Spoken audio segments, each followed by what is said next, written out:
another edition of Survive to Thrive with me, Dr. Todd, and we are talking about Be the Change in the midst of just absolute chaos in our world. We've gone from a pandemic of epic proportions, one of that we've never seen in our times, that there hasn't been one in the past, but something that literally just shut us down, absolutely shut us down as a society.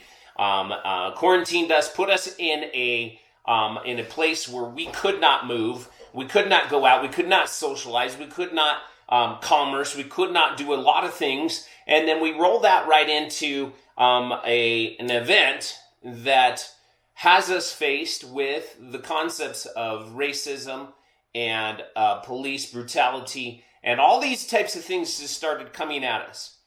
As if it wasn't enough, then the weather shifts here locally, and it probably is some of the similar things that are going on every year, cyclical in nature. However, the problem that we often see is that when we're alerted to this concept of whatever it may be, racism, you see everything as racist. You see everything as white. You see everything as black. You see all these problems. And, I had to, walk through this last week. I'm like, as being called white privileged. And I'm like, what is that truly? What is that? I don't know what I don't know. But the concept today is that in a world of chaos, you have to be okay for your family, for yourself, and you have to seek truths for what it is to be you. So the only person that you could ever be is you. I have this routine in the morning. I wake up and I seek information. I seek clarity. I seek God. I seek my divinity, my creator, and I'll ask questions. I'm bold. I'm like, what do you want me to do today? Like, what can I do to serve others, to serve me, my family, to serve God, all these types of things. So this morning it was like, be you. I'm like, well, that's cool. That's easy to do. But I go through this concept of this morning thinking about this, that we're always trying to be something that we're not. We're always seeking like a better version. We're always trying to change our bodies. We're trying to change our relationships, and we never exist in the now. And then I compound that with the concept of a mentor was talking about, but you guys have heard this from Gandhi, you just be the change. Be the change that you want to see in the world. And so I bring all this together for a reason for you today, because it has significant health impact. It really does have significant health impact in the aspects of if you are constantly not okay with who you are, if you're constantly trying to be somebody else, if you're constantly abusing yourself, if you're constantly, and this is one of Einstein's quotes that we've talked about before, but if you continue to judge a fish by its ability to climb a tree, it'll always be wrong. If you continue to judge yourself by your ability to do X, Y, Z, you might always be wrong. If you continue to judge your body based on somebody else's, you're going to be wrong. If you continue to judge a bank account by somebody else, you're going to be wrong. If you continue to judge your relationships based on how somebody else handles their relationships, you're going to continue to be wrong. So the challenge today for you is to be okay with who you are. But the concept is to be. And this is where I found myself. This is constantly trying to do something different. I'm white. I can't change that. I can't live a life of being flogged and live a life of guilt and shame on the aspects of because I'm a different color. Nor would I ever judge somebody else for the color of their skin. It's just it. And so I'm okay with who I am. I don't have to be challenged. I don't have to go in and dive into this whole race aspect of things. Do I need to help and support others of different color? I don't know. Maybe this is it. But could I ever walk in the shoes of a black man? Could I ever walk in the shoes of a Hispanic woman? It's just not going to happen. Nor could they walk in my shoes whatsoever. So we run into this concept of we're trying to put ourselves in other people's places and then judging others for not being in their place. Whereas the only place that you can be is actually you. It's in your shoes. And oftentimes what we see in others and what we actually can pick out in others and point out in others is what we see in ourselves. So we often say that person should do this, the government should do this, that gal should do these types of things. And what we're actually saying is I should. We're seeing a reflection of ourselves. And so let that sit for a second, because it has drastic implications in your world. If you're willing to look at that and hear this and receive this, it has drastic implications in your world. This goes across the board. We're constantly trying to manipulate our kids into doing things, aren't we? Like, I'll pay you to do this. If you be this way, then the reward comes. I'm guilty of that. We've done this in the past. Killen and I were talking about a fishing trip, and he was just like, I'll do anything, go on a fishing trip. And then it was just like, he started to change his behaviors and do things. I'm like, dude, I get it. But we don't want to be different than who we are to get a certain outcome. Imagine obtaining that outcome for being who we are.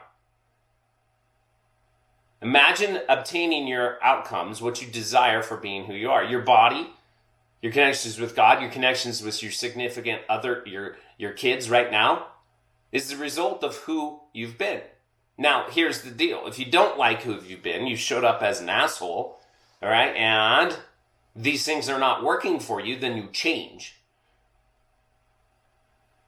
But you want to see change in the world. We want to see less racism. Then it starts within. And I'm not just saying for myself, but I'm saying everybody. Everybody that's out there protesting and thinks it's like we need to blow this up. That's often there. I know that's hard to hear. This is a weird thing. And then I was reading through, another mentor of mine posted something, and I just got to thinking about this. I was like, wow, that's huge. He had like a laundry list of about 12 different things that would have to be changed before racism could be changed. Like, racism is the end of. And like, this laundry list is like, we all have them, regardless of color. We all have ego. We have pride. There's anger. There's hate. We have all these types of things. And until we can start replacing those things within ourselves, we never start to knock on that other door. But here's the concept today. You want change, you have to be the change. You want a clean house, one of the easiest ways to have a clean house is to do what? Clean the house. And you can judge everybody else that's not cleaning the house, and you could create this angle, if you will, that nobody in your house is clean and everybody is ultimately flawed. But the concept is, how does that serve you? So a lot of what you deal with on a daily basis comes from how you see the world. Now, how could you even attempt to want to change me? You can't. Because I have a series of life events that have gone on that have gotten me to a point of who I am.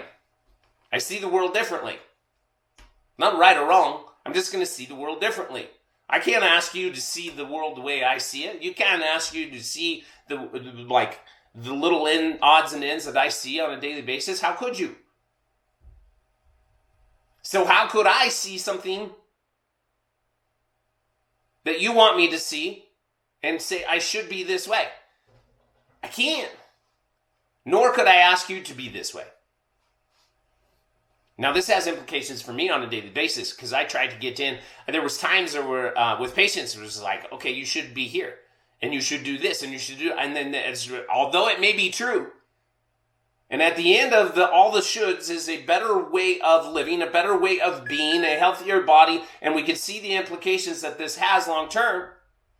If it's not what this person wants, then they shouldn't. And oftentimes people walk out the door, and whether it's money, whether it's time, it's all these types of things. No. Like you guys literally should be in my office, getting a perfect spine, getting all the nutrients, because it's like what I can see as the best things, but you cannot see the way I see. You cannot understand vitamin C at the level I understand vitamin C. You may even understand it better. You might understand it worse, but you understand it for you. You see, in this space, we start to realize that it's okay. And when it's okay in an element of like letting people be, then we start to fill our worlds with love. We start to fill our worlds with kindness. We start to see things differently. We want to see racism in the world, you're going to see it. Sure, you could seek it out before this individual, George Floyd, got killed. Disgusting. Like, just somebody would kneel on this person for that period of time to cause harm. But we can see that. We could see it before. You could search in Google and find upheaval. And I use this as an example. 1.8 million children put into sex trafficking. We could find the evil in the world, or we could be the change. Right? That triggers the shit out of me.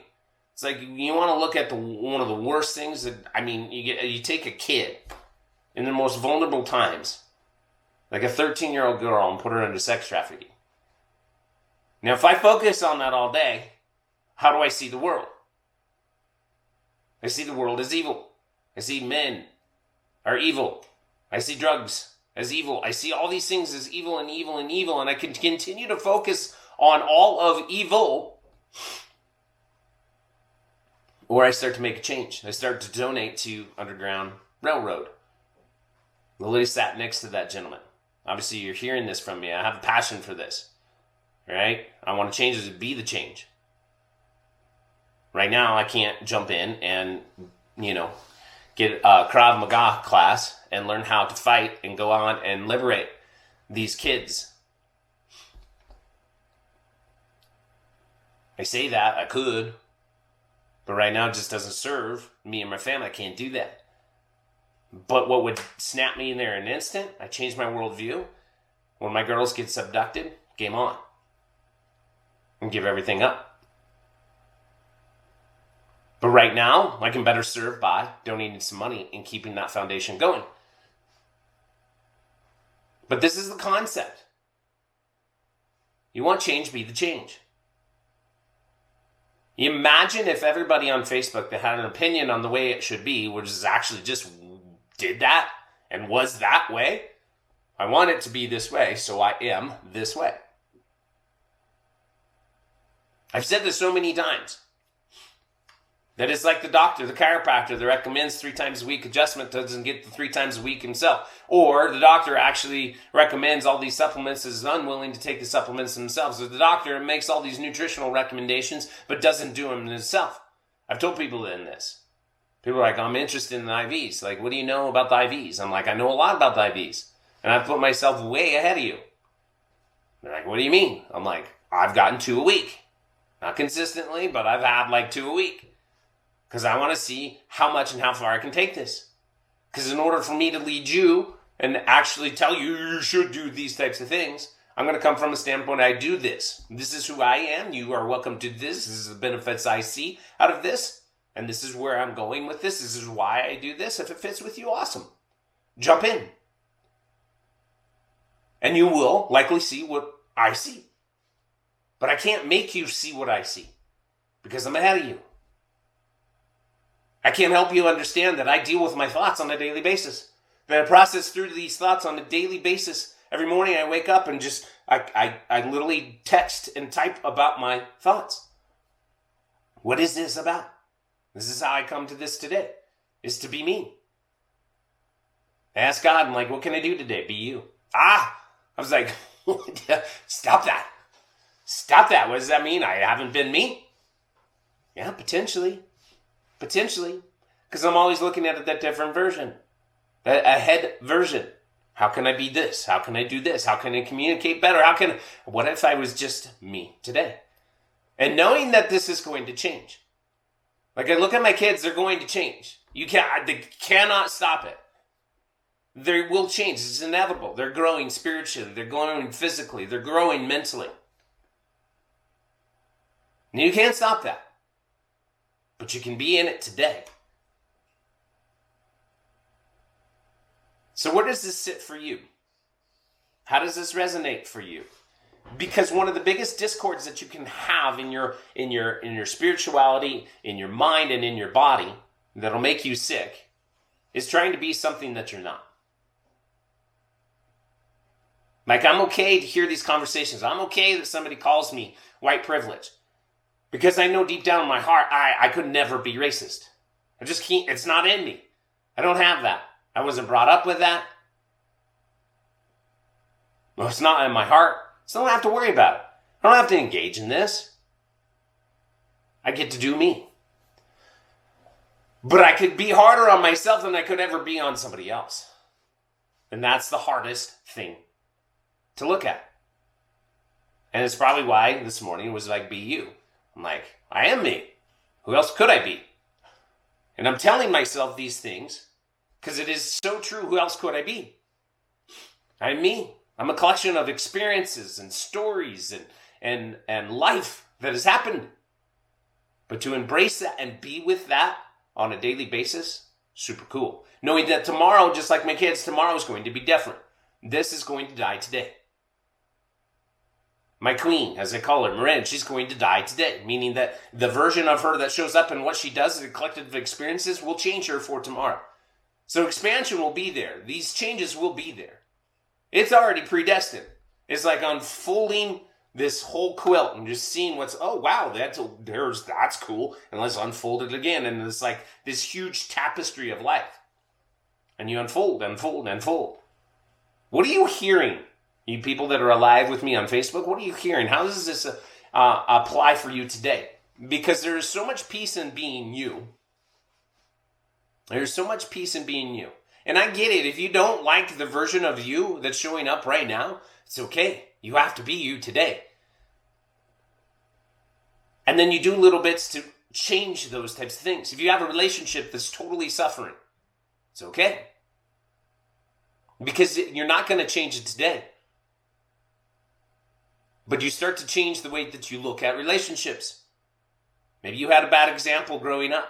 And then you just start to kill that story. We start to seek other people that have great relationships. We start to seek different aspects of how relationships work. We start to read, we start to learn, we start to grow. And all of a sudden you start to see a change in yourself. And you start to be the change. And your relationship starts to change. You see how this works? Like the doctor says, well, you should lose weight. And you look back at the doctor, and the doctor's like 150 pounds overweight. It's like, okay, I should, but should you? And the doctor says, hey, this is what I do. This is what I've done. I've been there. I see you. I see where you're coming from right now. And this is the change you can make. So in a world of chaos, keeping your brain and your thoughts in check is super, super important. It's easy to go off the handle on a bunch of different things. Watch the news. We never have the news on. A little girl got up this morning like she does always with her little cat. Cat wakes her up early. Crack of dawn, she's up there. She puts on cartoons. Cartoons turned into news. No sound, but news. And I just watched it for a little bit. And all of a sudden, I could form an opinion. All of a sudden, it starts to sway me in a certain direction. All of a sudden, I start to go into, instead of checking that, which I did immediately, it's like, phew, turn it off. Because that doesn't serve me. They're painting a picture that they want me to see. I want to see my own picture. I want to see my own versions. I want to create my own stories. I want to create my own version of everything. And I do that by what? What do I do on a daily basis to do that? I start to focus on the positive. I know that sounds crazy. Somebody commented here. I'm going to read that. My only competition is who I was yesterday. I can only be better or worse than what I was yesterday. I try to be better. Awesome, Eric. And in that aspect of life, enjoy who you are today. Be who you are today. Know that you are today because you need to be who you are today. and know that tomorrow will be different. And that's okay. You do the things. Like I worked out harder than I've worked out in a long time. Today, I love it. Does that serve me tomorrow? Yeah, absolutely. I get excited to look at me at 50. I get excited to see who I'm going to be at 60 and 70. But today, because I've been asked to do that, is be you. And I'm asking you to do the same thing. Because I think you'll find that being you, you seek what? What every heart seeks. It's peace and joy and love. And you will seek what every soul seeks, which is its creator, to be close, to be near, as C.S. Lewis said it, to be near in approach, meaning that you have a destination, you know where you're going. You don't have to always be near, but to near in approach, meaning you know the destination you're going. You start to see the love of not trying to change your kids, but trying to see them who they are today, and loving that they are who they are today, because tomorrow is going to be different. You see your queen or your significant other as not nagging, as not shutting things down, as not telling you what to do, but coming from a place of love and understanding that sees different parts of you that you don't, that helps and guides you in directions, and so then you can be at peace with the relationship. I don't know where it sits for you, but I pass on the message, and that is be you. And love and light. I'm Dr. Todd, and that's all I got for you today.